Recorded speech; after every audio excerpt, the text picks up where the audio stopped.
Shalom, meus amigos, meu nome é Cristiano. Hoje trazendo mais um estudo da palavra, mais uma porção semanal, a Parashá Shemot. Shemot quer dizer nomes, né? Shemot em hebraico. E vai falar sobre os nomes dos filhos de Israel ali na terra do Egito. Até porque a população, o povo de Israel cresceu ali no Egito. E o livro de Êxodo, né, vai se tratar sobre isso, aqui no livro de Êxodo. E hoje nós vamos estudar a partir do capítulo 1 aqui do livro de Êxodo, começando as paraxá aqui do livro de Êxodo, né? Então que vocês venham prestar atenção, que vocês venham ser abençoados através desse estudo. Peço a todos vocês que venham se inscrever no canal, deixa seu like, compartilhe esse vídeo com mais pessoas, para que mais pessoas venham ser alcançadas, né, pela palavra do Eterno. E se inscrevendo no canal, né, vai estar participando do propósito de 3 orações diárias, onde muitas pessoas estão sendo alcançadas, né, pela palavra do Eterno. Então que vocês também possam se inscrever no canal para participar do propósito de oração 3 vezes ao dia, de manhã, né, à tarde, à noite. Orações abençoadas, né, que tenham alcançado a vida das pessoas. Então que você possa se inscrever também para ser abençoado, em nome de Yeshua Jesus. Então a gente vai começar aqui, né, no capítulo 1 do livro de Êxodo. Né? A gente vai começar aqui, vai fazer um resumo, porque é muito conteúdo. A gente vai começar a ler, né, e fazer um breve resumo, para que todos vocês venham ser abençoados em nome de Yeshua Jesus. E a gente vai começar a ler aqui a leitura da Parashá, né, no capítulo 1 de Êxodo, para a gente ir compreendendo. Né? Estes, pois, são os nomes dos filhos de Israel, que entraram no Egito com Jacó. Cada um entrou com sua casa. Então aqui no verso 1 aqui do capítulo 1 de Êxodo, começando aqui o livro de Êxodo, né, vai falar dos nomes, por isso que tem um nome ali, Shemot, a Parashá da semana, né, Shemot, que quer dizer os nomes, né? E vai falar dos nomes dos filhos de Israel, né, dos filhos de Jacó. Cada um entrou ali no Egito, né, ali, após aquele evento que teve ali, né, sobre o tempo da fome que teve ali no Egito. E José pediu para o seu pai ir para o Egito, e sua família inteira ali foi para o Egito. E vai falar, essa Parashá da semana vai falar sobre os nomes dos filhos de Israel, né? E vamos dar continuidade aqui, né, para a gente compreender aqui. Rúben, Simeão, Levi e Judá. Issacar, Zebulon, Benjamim, Dan e Naphtali, Gade e Aser. Todas as almas, pois, que procederam dos lombos de Jacó, foram 70 almas. José, porém, estava no Egito. Faleceu José e todos os seus irmãos e toda aquela geração, e os filhos de Israel frutificaram, aumentaram muito e multiplicaram-se e foram fortalecidos grandemente, de maneira que a terra se encheu deles. Então aqui vai falar que o povo de Israel, após ter ido ali para o Egito, né, que começou ali a morar ali, conviver ali no Egito, o povo de Israel foi crescendo ali em meio ao Egito, ao povo do Egito nessa época, de uma forma que eles cresceram de sobremaneira que abundantemente, né? O povo de Israel ali começou a prosperar, começou a crescer ali na terra do Egito, de forma que foi crescendo cada vez mais. Então aqui no verso 8 eu quero que todos vocês venham prestar atenção, né? Porque vai começar a dar sentido aqui, né? Vai começar a ter uma revelação aqui. E vamos ler aqui o verso 8, né, para nós compreender aqui. E vocês venham prestar atenção, porque é muito importante esse verso. E levantando-se um novo rei sobre o Egito, que não conhecera a José, ou seja, esse novo rei não conhecera a José, né? O verso 9 agora. O qual disse ao seu povo: eis que o povo dos filhos de Israel é muito mais poderoso do que nós. Verso 10 agora. Eia, usemos de sabedoria para com eles, para que não se multipliquem e aconteça que, vindo a guerra, eles também se ajuntem com nossos inimigos e pelejam contra nós e subam da terra. Verso 11 agora.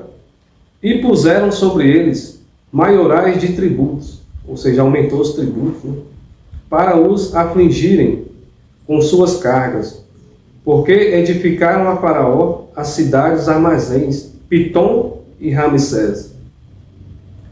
Então esse novo faraó aqui que é levantado, né, que é constituído ali um novo faraó, ele aumenta ali, né, ele vê ali que o povo de Israel está crescendo ali na terra do Egito, então ele não suporta isso, então ele começa a usar de esperteza, né, ele chama ali, reúne ali os seus governantes ali, e começa a usar uma esperteza ali, aumentando os tributos ali para o povo de Israel, de certo modo, né, já oprimindo ali, começando a oprimir o povo de Israel, para que viesse a ser escravo, né, viesse a ser um povo ali escravo ali pelo Egito. Então ele já tem esse olhar cruel, né, ali em cima do povo de Israel, nessa época, né, esse novo faraó. Então veja que já começou ali uma certa perseguição, né, contra o povo de Israel ali no Egito, através do faraó. E vocês vão ver, né, mais à frente um pouco, de uma forma resumida, que o faraó ele começa ali uma vingança de todo recém-nascido homem, né, todos os bebês homens, ele dá uma ordem que fossem todos mortos ali, jogasse no Nilo, né, e matasse as crianças, os bebês recém-nascidos. E é a partir daí que vai vir Moisés, né, o nascimento de Moisés. E como a gente vai ver, né, a gente vai ver aqui, acompanhar direitinho aqui, eu peço a todos vocês, né, vou deixar aqui um slide feito aqui pelo Rabino Yosef Baru. E nesse slide, feito pelo Rabino Yosef Baru, um slide abençoado, né, um judeu, né, feito pelo um judeu, ali seguindo ali as tradições judaicas e tradições milenares com base na palavra do Eterno, na Torá, né, feita ali através de arqueologias, né, e feito com muito estudo, né, com muito trabalho, com muito esforço, resgatando ali um pouco ali da passagem ali daquele tempo, através dessas imagens, desse slide. E o Rabino vai explicar, né, de uma forma que muito especial, muito abençoada, para esclarecer melhor para nós, né, de uma forma assim que venha, que todos vocês venham compreender, né, através dessas imagens, um slide que vem colocando ali detalhes, né, como que foi tudo isso, e que todos vocês venham compreender uma forma abençoada, né, eu resolvi colocar aqui, e explicar para um judeu, né, ou seja, para uma pessoa que tem conhecimento direto de Israel, né. Então vamos lá. Muito bem. Então nós vamos caminhando agora no nosso slide e eu quero fazer uma Hazará, eu quero fazer aqui, voltar um pouco, uma revisão com vocês para que fique mais claro na memória de todos, né? Todo esse background ali, todo esse quadro anterior, para que você possa entender como foi a chegada dos israelitas e relembrar um fato a vocês que é um fato histórico. Vocês estão vendo nesse quadro aí a saída de Avraham Avinu, de Abraão, nosso pai, lá da Babilônia, né, vindo a Canaã e chegando até o Egito. Depois disso, é claro, ele vai peregrinar em Canaã, ele dali vai nascer Isaac, depois Jacó, como todos vocês conhecem, né? Então, essa aqui é a chegada do nosso pai Abraão no Egito. O interessante é que essa chamada de Abraham, ela transmite algo muito importante para a gente. O faraó daquele contexto tinha um aspecto semita, tal como Abraão era semita, né? Essa origem dos filhos de Sem. Então, o faraó daquele tempo não tinha uma característica africana, como, por exemplo, os líbios, né? E sim uma característica semita. Bom, lembram que o faraó, quando vai tomar Sará como mulher, né? Deus vai ferir ele, né? Deus vai falar com ele, e depois Abraão vai sair de lá mais rico do que quando entrou. Então, você vê que o faraó, ele tem, de uma certa forma, um conhecimento do Deus de Abraão, em parte, né? E a história traz para a gente a informação que no Egito também teve a chegada dos Ixos, de uma população semita e cananeia, que chega ao Egito e tem muitas das características dos hebreus que chegaram também mais tarde.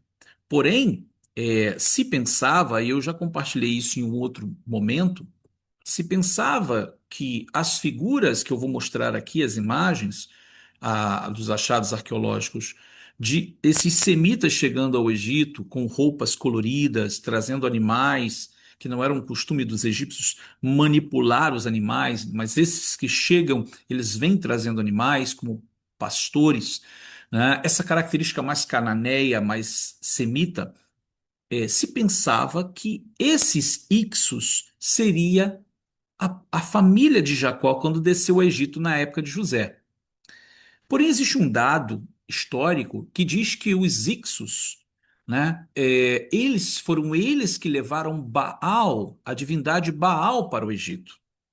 Então, os egípcios passaram a também ter aquela entidade, aquele deus Baal, também entre os deuses egípcios, por causa dos cananeus que vieram, nesse caso, chamados ali os Ixos, né?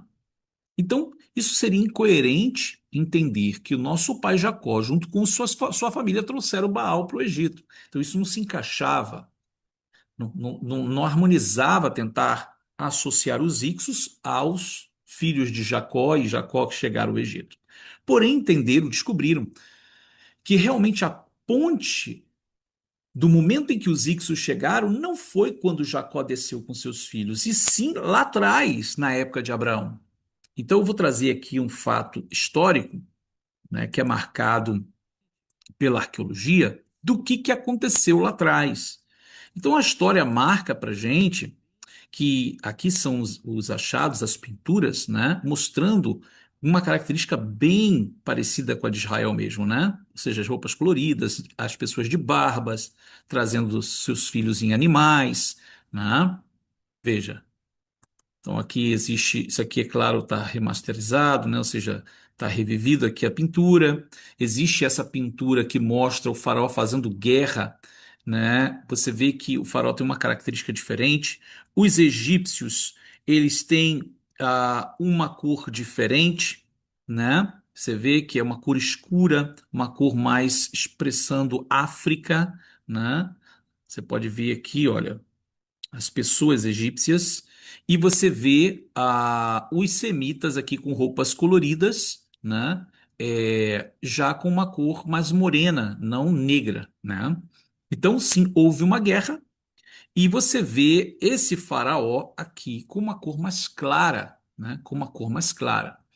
Então, a gente vê justamente uma tomada de poder. Isso aqui é um quadro só para você perceber que no período da história egípcia houve tipos de população diferenciada, né? Origem de pessoas diferentes. Você vê a cor da pele das pessoas eram cores diferentes, desde o moreno, né, até o negro e o branco também, o mais claro, né? Bom, mas o que vai dizer a arqueologia para a gente? Né? A arqueologia traz uma comparação muito interessante. Você tem nesses dois quadros aqui. Primeiro, desse lado aqui, você tem duas cidades muito importantes. Avares, que está no delta do Nilo, né, que é o lugar mais fértil do Egito, e é conhecido como Baixo Egito, né, e todo o rio Nilo, vindo do alto lá, né, da sua nascente, passa por Tebas. Na realidade, começa lá em Tebas e vai chegar em Avares aqui, chegando no mar Mediterrâneo. E é o Alto Egito. O que vai acontecer, nesse caso aqui, nesse outro quadro, você tem aqui figuras, né, para expressar, né, essa geografia do Egito. Então, aqui onde seria Tebas, mais aqui para cima, né, todo o Nilo, e lá embaixo no delta seria onde seria Avares, né? E existe, né, essa questão da tomada de poder lá atrás por uma população semita. Então, quem habitava ali o Egito era uma população cananeia, no caso africana, né? E os semitas vêm de Canaã e tomam o poder. Então aqui a gente vê, da época de Yosef, ainda era uma corte semita, né? Você ainda tinha a união desse alto, Baixo Egito e o Alto Egito, né? Desde lá de trás. Então todo esse evento que a gente viu nas Parashiot sobre Yosef, né? Se encontrando com seus irmãos, a família de Yosef chegando ao Egito, não foi a chegada dos Ixos, como eu mencionei, porque os Ixos trouxeram Baal para o Egito, né, segundo a história, mas é uma situação bem semelhante ao que houve atrás.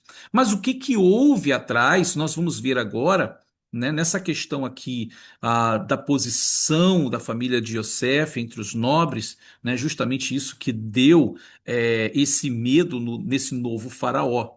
Ele ficou com medo de acontecer o que passou lá atrás e eles conseguiram retomar o poder agora. Então, de voltar a acontecer. Por isso, o medo de escravizar o povo hebreu, ou seja, os filhos de Jacó, os descendentes de José. Então, como eu mostrei nesse quadro aqui, Avares ali, né? E Tebas mais acima no Alto Egito. O que que vai acontecer?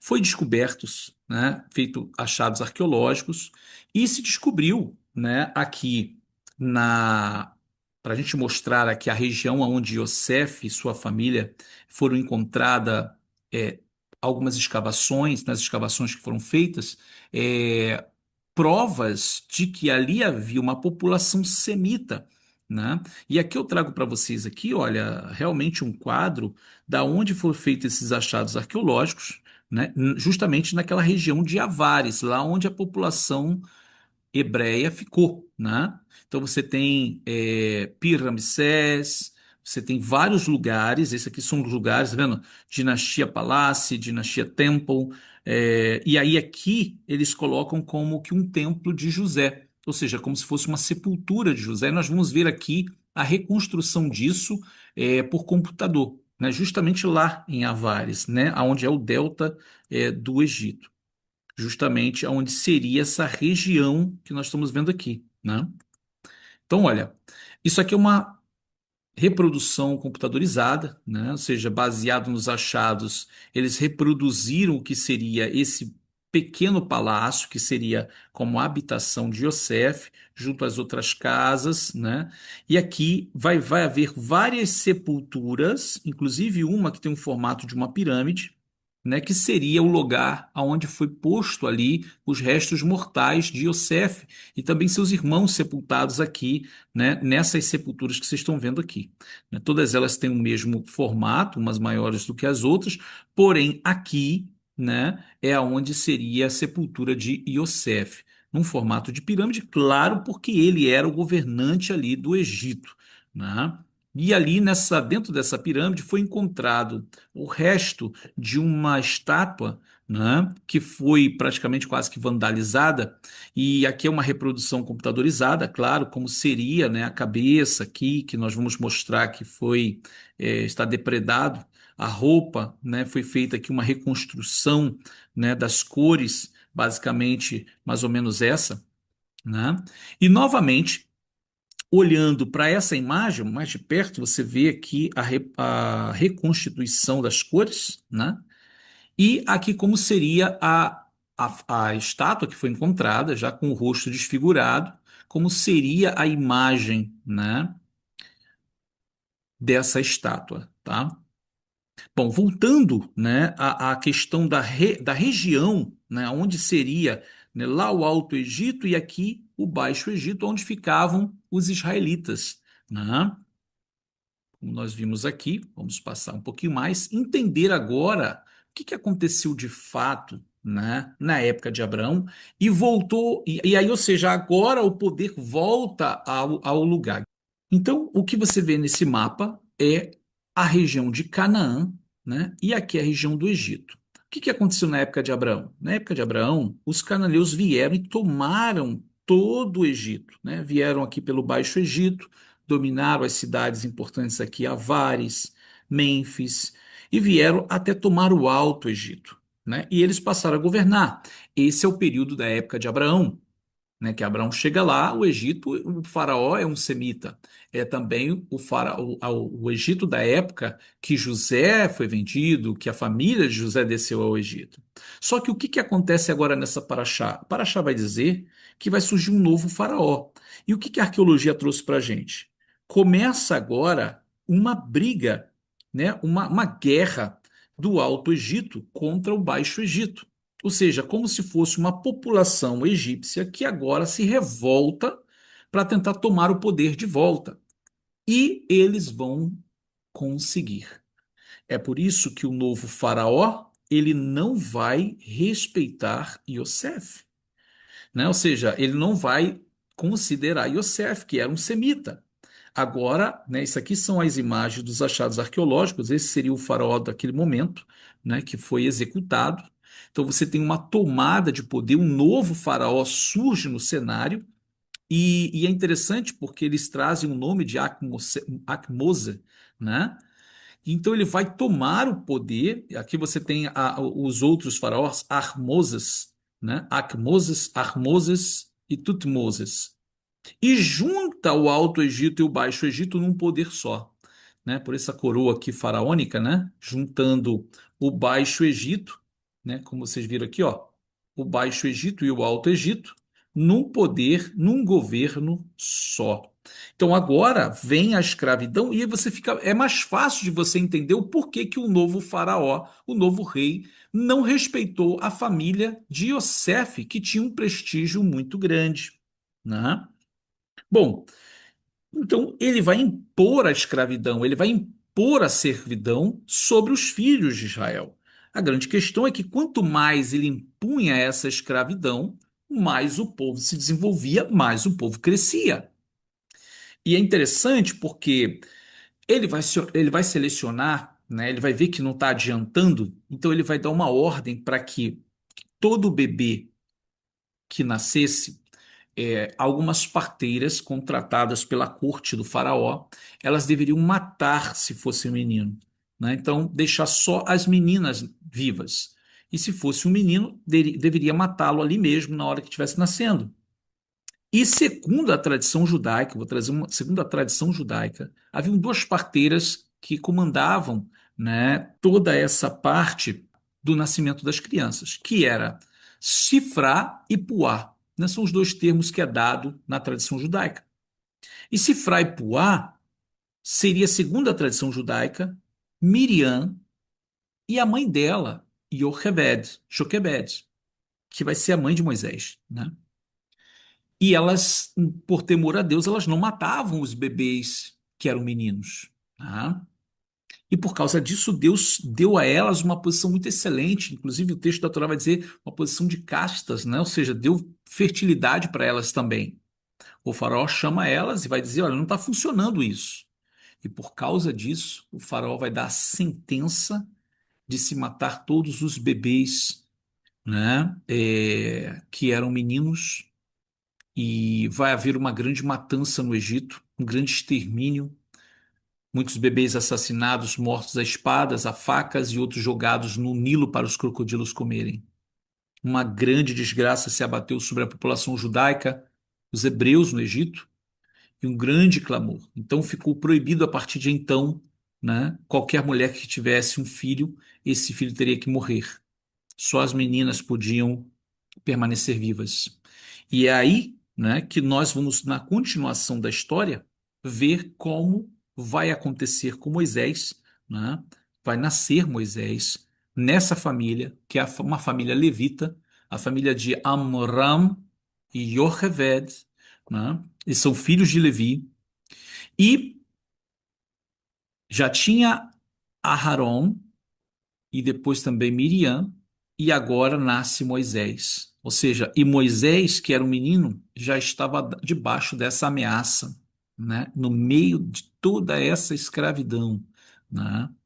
Então, agora o que que se vai fazer? E isso, vamos lembrar, geograficamente, tá? Lá do outro lado é o Alto Egito. Eles estão aqui em Goshen, porém eles estão agora supervisionados.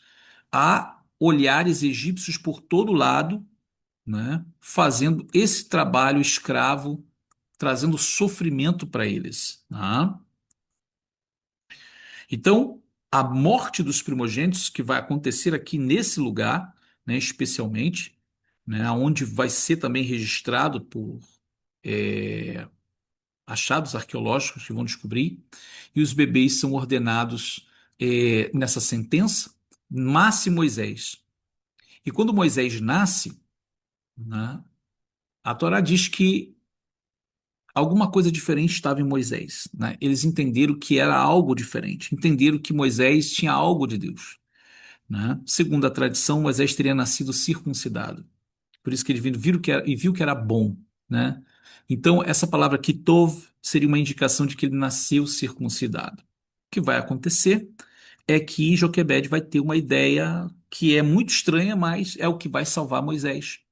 Ela resolve colocar Moisés no cestim, né? E pede para Miriam ir até a beira do rio Nilo e colocar ele perto dos juncos. Agora, eu queria a atenção de vocês para uma coisa. que esse lugar onde a filha do faraó Batia, ela ia para se banhar, era um lugar onde Miriam conhecia, por isso que tem muito sentido saber o que a tradição judaica vai dizer, de que Miriam e a mãe dela eram as parteiras, porque elas conheciam a corte. Não teria sentido saber, a filha do faraó ela se banha ali. Como que ela poderia saber disso se ela não tivesse acesso ao lugar, né? Então tem sentido esse argumento da tradição judaica de que vai dizer que elas eram as parteiras, porque Miriam vai e coloca justamente no lugar aonde Pátia, que era a filha do faraó, existe essa coisa de filha do faraó, irmã do faraó, mas ela sabia onde ela ia se banhar. E ela coloca o cestinho que Moisés estava dentro ali, e vocês conhecem a história. Ela vai ver o cesto e ela vai entender que a divindade do Nilo, o deus Nilo, estava trazendo para ela uma criança. E ela viu que era uma criança hebreia, né? Porque sabia que as crianças hebreias estavam sendo jogadas no Nilo. Mas se essa criança estava vindo dentro de um cestinho, era como se fosse um presente dos deuses para ela. Então ela vai, né, se compadecer do bebê e ela vai tomar para si, lembrando, né, que isso foi uma dor muito grande para Yocheved, né, de colocar o seu filho ali na beira do rio. Mas Deus providenciou que Moisés fosse tirado dessas águas para ser cuidado dentro do palácio do faraó.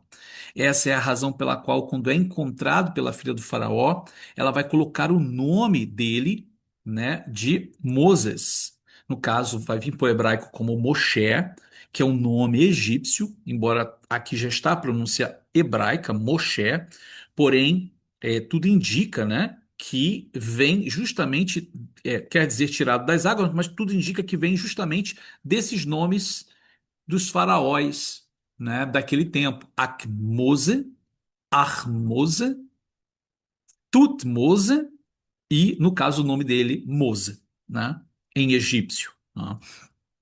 Então, isso é muito especial porque mostra como o nome dele, egípcio, foi mantido o significado. Ou seja, Joquebed colocou ele na água e Deus fez com que ele fosse tirado da água para ir para dentro do palácio do faraó e ser o libertador preparado que Deus queria. Interessante também é que Deus vai honrar Joquebed, fazendo com que, pelo conselho de Miriam, o bebê seja amamentado pela própria mãe até o momento de ir de vez para o palácio, né? Como o eterno Deus cuida do seu povo. Né? E o que vai acontecer é que o tempo vai passar, Moshe vai ser criado na corte do faraó, e chega o momento em que a Torá vai dizer: olha, ele saindo para ver os seus irmãos, né, o que passava com seus irmãos, ele vê que um egípcio está maltratando um hebreu. Então Moisés cresceu, preste atenção nisso. Moshe cresceu na corte do faraó, mas ele não cresceu na mentira, não. Ele não foi ignorante. Ele sabia que ele era um hebreu. E todos sabiam que ele era um hebreu. Porém, ninguém falava nada porque foi um Deus que trouxe para Moisés para eles. Foi o Nilo que devolveu a criança para a corte do faraó. Então aquilo era visto como algo divino. Não, não pode tocar em Moisés porque, né, ele foi tirado da água. Então a gente tem que entender isso, tem que respeitar isso. Porém, o que ele vai fazer vai ser uma afronta às leis do Egito. Né? Ele vê que um egípcio está maltratando um hebreu, e ele sabe que ele é hebreu, a origem dele, e ele vai lá e luta com esse egípcio e acaba matando o egípcio. E o que, que vai acontecer? No outro dia, ele vai esconder esse egípcio na areia. No outro dia, ele sai de novo e vê dois hebreus brigando. Quando ele vai tentar separar, um dos hebreus vai dizer para ele: você vai me matar? Vai fazer comigo o que fez com o egípcio? E quando ele viu aquilo, ele falou: não, tem que ir embora, porque agora o faraó vai saber e ele vai me prender, vai me matar. Então, Moshe, ele vai fugir do Egito. Alguns tentam dizer que ele foi expulso, mas na realidade ele foge do Egito. E aqui eu quero que você preste atenção numa coisa, para você ver geograficamente a distância que Moshe vai percorrer do Egito, dá uma olhadinha nesse quadro, até Midian. Veja isso. Quanto Moshe ele percorreu o deserto até chegar em Midian. Então, toda essa fuga de Moshe vai ser um grande preparo para ele se tornar o grande libertador. Lembrando que Moshe viveu 40 anos no Egito, ele foge, Deus o guarda até chegar em Midian. Em Midian ele vai passar mais 40 anos e depois é que ele vai voltar para libertar o povo. Então, depois de 40 anos em Midian e se casar com uma das filhas de Itro, ele vai estar apacentando um dia as ovelhas e ele vê que em cima da montanha, que era o Horeb, né, o Horev, ali na colina dos montes que também são chamados de Sinai, ele vê que há fogo no meio da grama, das matas, mas esse fogo não consome. Então ele pensa, eu vou subir, vou ver que visão é essa que pega fogo, mas não queima, não destrói, não consome.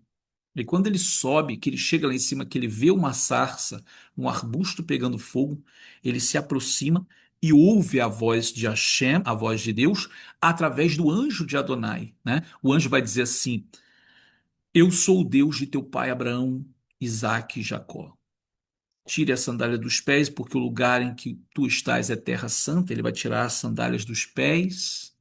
E nesse encontro com Hashem, ele vai dizer do problema que o povo dele está passando no Egito. Queridos, isso depois de 40 anos, tá? Então, Hashem vai falar com ele: você tem que voltar e libertar o povo. E ele vai dizer: eu não tenho condições. Quando os filhos de Israel me perguntar qual é o teu nome, o que que eu vou dizer para eles? E aqui é a expressão que eu quero trazer para vocês em hebraico, que muita gente no português vai dizer: não, lá está escrito, eu sou o que sou, vos enviou a voz. Porém, o hebraico é muito claro na sentença do tempo verbal, né? Você tem aqui RE, Asher, RE, ou seja, eu serei o que serei, ou eu serei o que eu for. Então, se eu libertar eles, eu serei o libertador deles. Se eu julgar os deuses do Egito, eu serei o Deus deles. Se eu salvar eles, eu serei o seu salvador. Se eu redimir eles, eu serei seu remidor. Então, é claro, Deus não está tratando de dizer um nome, mas de dizer qual a característica que ele ia se manifestar para libertar o seu povo. Ora, Deus deu alguns sinais a Moisés, que foi o sinal da vara se transformando em serpente, e também a lepra, a mão leprosa. Um sinal para o povo de Israel seria a mão leprosa, por causa do Lachonará, do povo, da murmuração, e para o faraó, as feitiçarias do Egito. Para o faraó, seria um sinal de transformação da natureza, ou seja, a vara se transformando em serpente e logo depois voltando a ser vara novamente. Né? E Moshe volta para o Egito. Interessante que Moshe volta montado num jumento. E aqui eu trago para vocês um midrash da tradição judaica que vai mostrar para a gente o seguinte: esse é o Midrash Kohelet 1. Baseado em Zacarias 9:9, ele diz: Moshe foi o primeiro redentor, montou em um jumento, deu aos israelitas maná e comida e trouxe água. Assim também deve o Mashiach ser visto montado em um jumento. Que coisa interessante, né? E também no Terrilim, Salmo 78, verso 23 e 24, diz: ele também deve trazer maná do alto. E Joel 2:23, e deve trazer aos rios de Judá fluência de águas. O interessante é que todas essas características são vistas em Yeshua como uma grande comparação desse redentor, esse primeiro redentor, né? Ou seja, Moshe montou num jumento, o Mashiach também montou no jumento. Moshe trouxe maná dos céus, Mashiach disse: eu sou o pão da vida. E Moshe trouxe rios de água, fluências de água para Judá, e Yeshua disse: aquele que tem sede, vem a mim e beba. Veja que coisa interessante, como é dito também dentro da questão dos Midrashim, né? Que Moshe, ele apareceu ao Egito, e então ele se ocultou, depois apareceu a segunda vez e salvou o povo. Da mesma forma, o Mashiach aparecerá uma vez, se ocultará e aparecerá uma segunda vez, trazendo salvação para o seu povo. Isso é a tradição judaica, né? Dizendo a mesma coisa que a Brit Hadashah, o Novo Testamento. Mas vamos prosseguir aqui. Então, entendendo que Moshe volta ao Egito e chegando ao Egito, o povo está esperando, né? Moshe mostra os sinais para o povo, Aqui há uma mescla de sentimentos, né? O povo não quer ser iludido, o povo não quer ser enganado. Então, ao mesmo tempo que brota uma alegria, brota também, na realidade, um temor de que tudo isso pode dar errado e eles sofrerem mais ainda. Moshe mostra os sinais, e em especial para o povo que não estava muito crente nisso, as mãos leprosas. Moisés bota a mão no seio, quando ele tira, né, a mão dele está leprosa, branca como a neve. Depois ele bota de novo, a mão fica sã. Isso é para mostrar que a lepra ela está associada ao lashon hara, a murmuração, né, a blasfêmia. Então, da mesma forma como o povo, muita gente questionou e falou, da mesma forma Deus mostra a mão leprosa para dizer, olha, aqui está o sinal para vocês, né, de que Deus vai libertar vocês, crendo ou não crendo, né? E é claro que a partir daí, Moshe vai se apresentar diante do faraó. E esse milagre da serpente vai ser manifestado diante do faraó e da sua corte. Agora, uma outra coisa interessante que eu trago aqui para vocês é que a palavra serpente, essa que você está vendo aqui em cima agora, é nahash, né? Serpente. Mas a palavra que aparece no texto da Torá é tanim. A palavra tanim pode ser traduzida como serpente também, porém é uma serpente com uma característica de lagarto, né? Como um crocodilo ou um dragão. Então, de fato, aconteceu ali uma coisa sobrenatural, aonde a serpente que Moshe trazia, ela se transforma diante, no caso, né, a vara que Moshe trazia, se transforma numa serpente ali diante do faraó. Agora, como o Egito existia uma manifestação espiritual muito forte, muito grande ali no Egito, de feitiçaria, de ilusionismo, os magos do faraó, que a Torá não vai dizer o nome deles, mas o Rabi Shaul, o apóstolo Paulo, vai trazer os nomes, James e Jambres. Eles vão trazer as suas varas e, através da invocação de feitiço, ele vai conseguir fazer essas varas se transformar em serpentes diante do povo também, com invocação. E eu trago aqui a informação da onde Paulo trouxe essa informação. De onde foi que Paulo trouxe? De onde ele tirou essa informação? Que o nome deles era James e Jambres. Né? Então aqui eu trouxe aqui para vocês a fonte que o apóstolo Paulo trouxe essa informação. Ele escreve isso na segunda carta a Timóteo, capítulo 3, verso 1 até o 8:13, ele vai dizer: E da mesma maneira que Janes e Jambres resistiram a Moisés, assim também estes resistem à verdade, homens corruptos de entendimentos, réprobos acerca da fé. Da onde ele tirou isso? Ele tirou do Targum Yonatan, referente ali à referência de Shemot 7:11. E aqui embaixo eu deixei para vocês, aqui em aramaico, Targum, Ukra lechod paro, lehakemaya, uleharshaya, ve'avadu lechod hinu, yenis ve'yambres, harshim bedemitzraim, belachashei, kusmeichom reichidem. Mas Faraó chamou os feiticeiros e magos, e também eles, Janes e Jambres, magos de Mitzraim, fizeram o mesmo com seus esquemas de adivinhação. Então, vocês perceberam de onde Paulo tirou essa informação? Que se você vai buscar ali em Êxodo, você não vai encontrar o nome dos feiticeiros principais, os chefes dos outros magos. Mas aonde está escrita essa informação? Na tradição judaica. E Paulo utiliza essa fonte para trazer para nós, né, o nome deles. Isso é muito importante. Aqui eu trago para vocês justamente essa nota. Como é importante estudar também as fontes judaicas, porque as fontes judaicas também têm esse grau de seriedade e de antiguidade, né? Ou seja, são informações históricas, são informações do primeiro século, são informações anteriores ao primeiro século. Então é uma cadeia de tradições de rabinos que vão passando de geração em geração as informações para frente. Então, sim, claro que existem coisas que são tradição e outras que são informações importantes. E tais informações importantes, elas são também passadas pelos discípulos de Yeshua, como, por exemplo, vemos Paulo falando aqui sobre esse Targum Yonatan, mencionando o nome dos magos. Nós vemos Judas, a carta de Judas, mencionando o livro de Enoque. Então veja que há sim uma grande importância. E eu já deixo aqui para vocês, aqueles que estiverem interessados em estudar, em se aprofundar mais, né? Nós temos o nosso curso, a nossa Yeshiva, Azeite Yosef Yeshiva University, e aqui embaixo na descrição do vídeo você tem todas as informações para você poder acessar, né, a nossa secretaria, buscar as informações e vir estudar conosco. Vamos iniciar agora, né, as nossas turmas em fevereiro e você não pode perder. Venha participar conosco da nossa Yeshiva. Bom, mas vamos continuar aqui.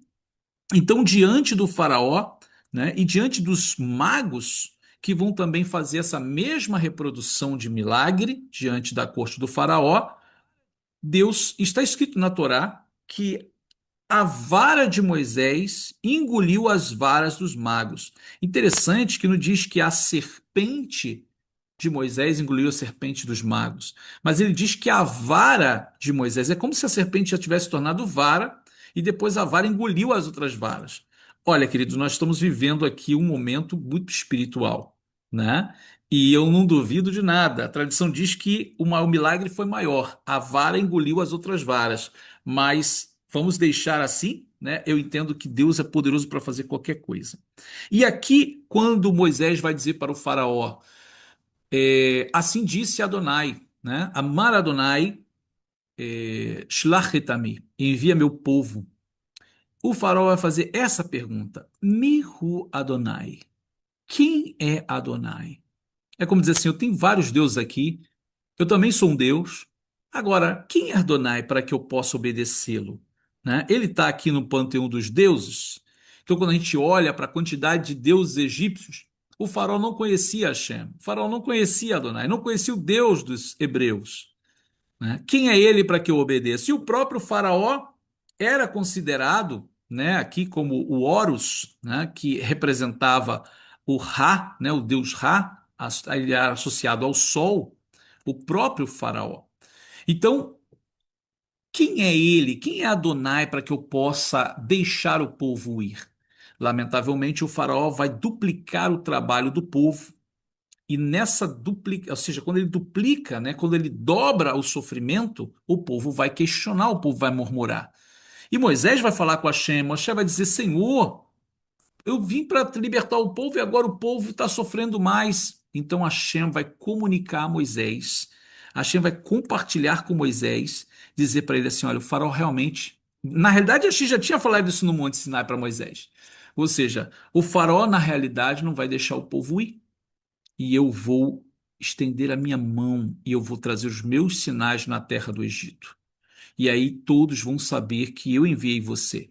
Né? E é a partir daí que vai vir a aplicação dos juízos de Deus que nós conhecemos por essas siglas, né? Celebramos em Pessah, Detzar, Adash, Ebiahav, né? Que são o nome das pragas, e nós vamos ver uma por uma como Deus vai trazer esse juízo sobre o Egito. E assim, queridos, vai terminando essa paraxá, mas o que é mais importante que a gente vê é que o eterno Deus, ele tem os seus propósitos e tudo coopera para a vontade divina ser estabelecida. Deus permitiu que Israel, os filhos de Israel, o povo descendente de Abraão, né, os filhos de Abraão, Isaac e Jacó, estivesse no Egito, crescesse no Egito, se multiplicasse no Egito, e lamentavelmente, né, vai haver essa diferença tomada de poder por uma outra dinastia. Deus vai permitir isso. E Deus vai permitir que venha uma certa aflição sobre o Egito para glorificar o seu nome diante de toda a terra, visto que em toda a terra cada uma nação tem os seus deuses, tem os seus Elohim, mas o Deus de Israel se glorifica acima de todos os deuses, e principalmente da maior potência daquele período, que era o Egito, Deus vai glorificar o seu nome. Então ele se glorifica em cima do faraó e se glorifica também em cima dos deuses pagãos. E é claro, né, exalta o seu povo e o seu povo tem uma experiência muito mais profunda com o seu Deus. Muito também importante notar que a mesma experiência que Abraão, Isaac e Jacó tiveram com Deus não foi a mesma que os filhos de Israel tiveram.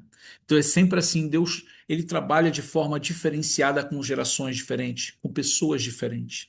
não é a mesma, não é uma cartinha, não é uma cartilha onde Deus vai fazendo a mesma coisa sempre. Deus faz de maneira diferente. E o mais glorioso é isso, é que ele cumpre a sua palavra, né? Ele vence os adversários e exalta o seu povo.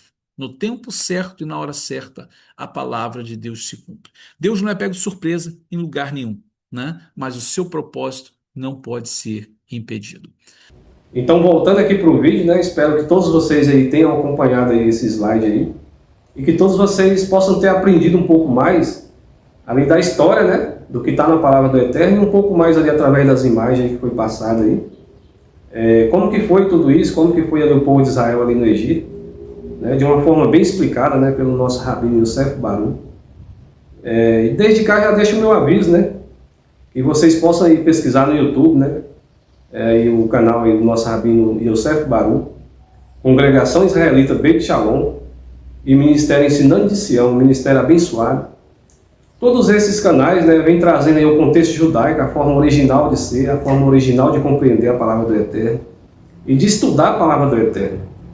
E todas essas pessoas aí, né, todas essas pessoas são judeus messiânicos, né, ali com testemunho em Yeshua Jesus. São pessoas que dão bom testemunho ali em Yeshua Jesus, pessoas que estudam de uma forma milenar, né, as escrituras ali do contexto original. Então, que todos vocês venham ser abençoados. E espero aqui que mais uma vez, né, eu tenha contribuído de uma forma para a sua vida espiritual. Eu agradeço a todos vocês, que o Eterno Deus venha abençoar grandemente e venha guardar você, sua família, sua casa, né? E tudo que você fizer venha dar certo para a honra e a glória de Deus.